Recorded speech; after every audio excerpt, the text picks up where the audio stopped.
keep in, 30, get the truth! Oh! Mitä? Oh!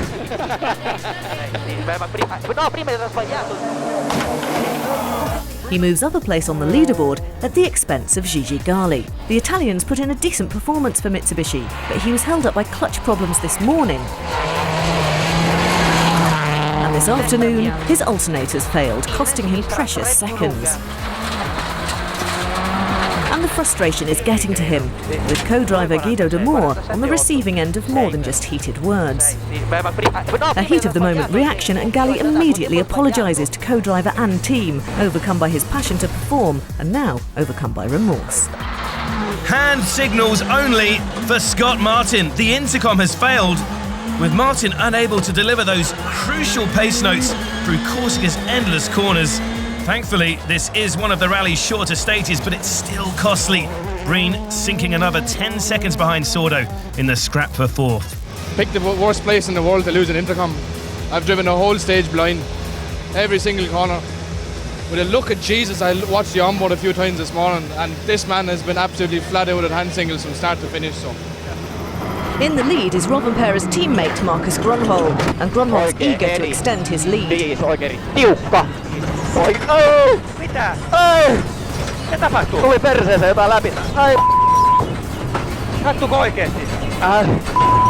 Mitä tapahtuu? Something hard and sharp has pierced not only the underside of the car, but the seat too, and even the underside of co-driver Timo Rautiainen. The welfare of his co-driver a prime concern. The Finn prepared to sacrifice even the lead.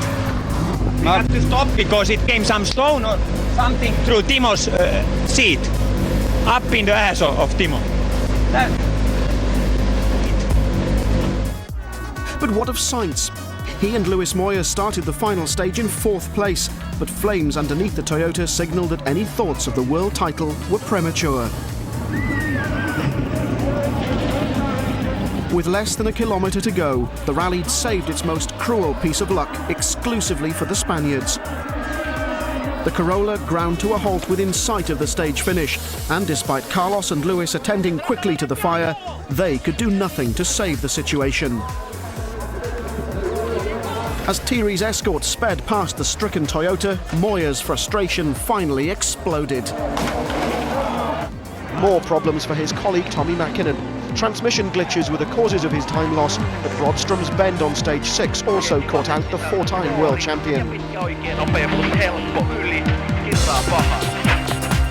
A sky-high engine temperature at the end of the stage forced Mäkinen to stop and check for damage.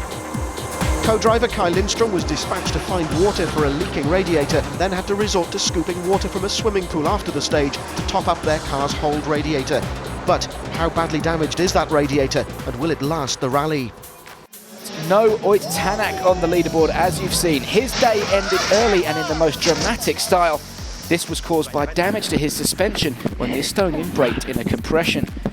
Oyt and co-driver Raigo Mulder's instincts quickly turned to survival. They had to be quick to make their escape. The car was at the bottom of the lake 5 metres below within just 25 seconds. Survival may have been uppermost in their thoughts, but Raigo Mulder still had the presence of mind to save the irreplaceable pace notes, which would need some drying out. No, for the drivers, the pace notes are like the Holy Bible, you know. Oh, hold on here, what's going on? Look at Scott, he is using his phone. For the pace notes? He's not got his pace notebook, he's reading notes from his phone. Where has his pace notes gone? Well, this is the eternal question. He's got his pace notebook in his hands. And he puts it down there. He's put it down.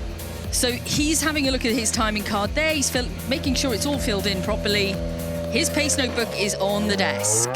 And now is the moment where he realises he doesn't have the book. Obviously there was a big confusion at the stage end there, and I had to get out of the car. That's what I thought as soon as I discovered that, that I didn't have them in my bag. It was either I left them or someone's nicked them.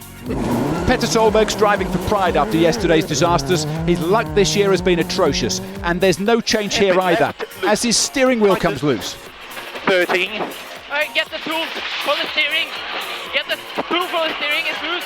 2, right minus, tightens, keep in, 30. Get the tools! For the steering, Yeah. it's in the back. Steering wheel's a fairly important part of a rally car, but Phil's going to have to try and reach into the toolkit that they've got in the back of the car. You can see him doing that now, and get some sort of equipment to try and tighten the wheel up. Brilliant. Look at that, he's just got a socket set out. It's completely tight. Okay. Now all that time Petter's been driving with no pace notes, which means he's driving on sight alone. But amazingly, he goes on to set second fastest time in the stage. Incredible. The performance of the rally was from 2004 world champion Sebastian Loeb. Lying in second after the first stages, he damaged the rear suspension and broke the damper, destroying a tyre in the process, but was still able to continue. His speed was deceptive though, and he would drop back to 18th over 4 minutes off the lead.